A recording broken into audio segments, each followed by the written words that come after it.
These are the current averages of Luka Doncic, and these are the averages of Michael Jordan in his highest scoring season of all time. Yeah, it's pretty safe to say what Luka Doncic is doing right now is truly ridiculous. I mean, just in case you guys were wondering, no other player in NBA history has averaged at least 35, 7 and 7 for an entire season. But it's more than just the individual numbers, because through 9 games, the Dallas Mavericks currently have the 2nd best offense in the league and the 5th best net rating, with wins over the likes of Memphis, Toronto, and Utah. Yes, the Jazz are a serious proposition, but we'll talk about what all of this means for Dallas a little bit later. For now, we just have to talk about how absurd Luka is. Just think about this for a second. If you were to build a defense solely constructed around stopping him, can we all agree the Toronto Raptors would pretty much be the perfect defense for the job? Multiple switchball wings that have size, athleticism, strength, and then you have a great coach like Nick Nurse tying it all together, and yet they had absolutely no answers for his greatness. And you can't even blame the Raptors, because who can stop this? Here he is getting doubled on the baseline. And if I pause it right here, it looks like Luka has nowhere to go. It's a perfectly executed double with the Raps forcing him out of bounds. But Luka spins backwards through the double before drawing 2 more defenders and kicking it out to an open shooter. And plays like these are important to note, because this is the exact reason Luka is averaging 36 points a game. If you can't successfully double team him in that position, there is practically nowhere on the court where you can double him, and that has led to teams trying something different: single coverage. And spoiler alert, that hasn't worked very well either. Just ask Ben Simmons. Simmons switches on to Luka here after the screen by Powell. And then down goes Simmons, and to the basket goes Luka, but he missed it. Look, I know Luka missed that shot, but that is very, very rare.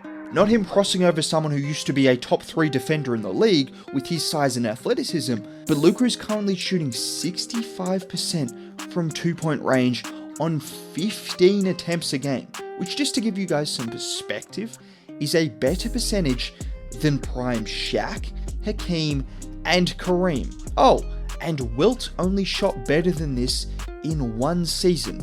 Those are the 4 best centers ever, and a point guard is more efficient from 2-point range on volume that isn't that far off.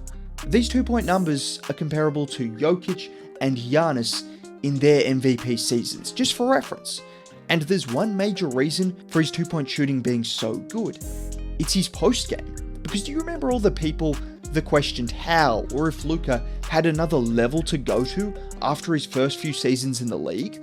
Well, this is the answer, because just watch him backing Terrence Ross down from the 3-point line. And the key here is Wendell Carter Jr. Just watch him think about helping over, but because of Luka's passing ability and the Mavs having 4 shooters on the floor, he can't overcommit, which leads to Luka bullying the smaller defender all the way to a layup. And he's just constantly aware of what the defense is trying. Like on this play where he has his eyes fixed on Royce O'Neal while he's casually just backing down another defender. Royce O'Neal tries to help off Dinwiddie, but as he goes to help, Luka brings the ball further back before then attacking the gap he's created and finishing with his soft touch.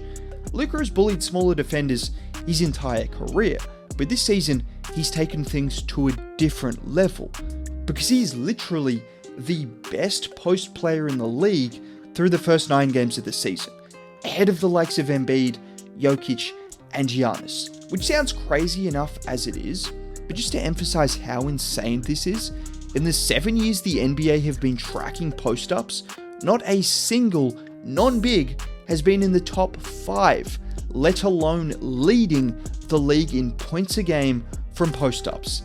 And I don't see any reason to believe Luka can't continue to dominate, because not only does he have the size and skill to score whenever he wants, but similar to how we've seen Jokic dominate in the post, these guys are so unstoppable because you can't send help, otherwise you're going to end up giving away 30 open threes a night, like on this play where he waits for KD to commit before finding Dodo for an open 3.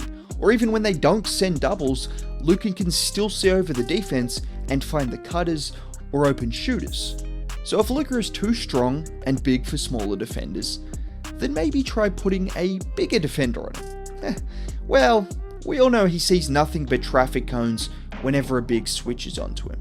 And the combination of these factors is what makes him so good, because he's always going to find some advantage over a defender, like on these back-to-back plays against Scottie Barnes, who seems like a great physical matchup for him, but Luka takes advantage of his eagerness. Scottie is guarding him so closely and so far away from the basket that all he has to do is get a bit of separation before using his big frame to keep Scottie on his back, finishing with an easy layup on a couple of possessions. Now this is all well and good, but I'm sure you guys have seen this as well.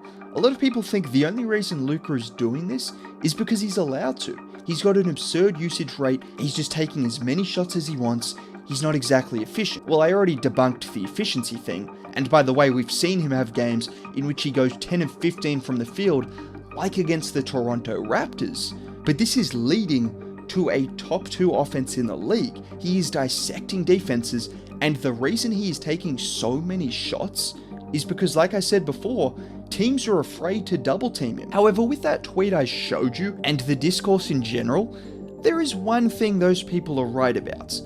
That is the fact Luka has been struggling from 3-point range. However, the scary part for the rest of the league is I can say with 1,000% confidence that he will get back to his normal 3-point shooting, because this is now the 4th season in a row where he has forgotten how to shoot in the first month of the year.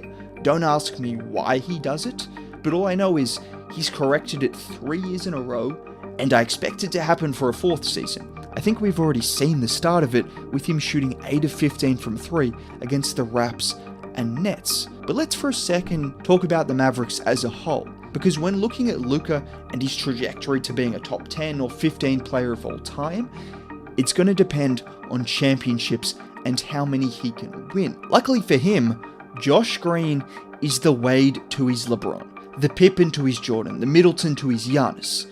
Okay, I'm obviously joking, but this Mavs team does look improved from last year. When you see the development Green has made both defensively and as a 3-point shooter, establishing himself as potentially a really effective 3-and-D player that fits really nicely alongside Luka, that can make some plays off the dribble, whether that's shooting or playmaking, that development has been crucial. This is in addition to the improved potency on offense led by Luka getting even better, and Christian Wood being someone that can give you 20 and 10 on any given night.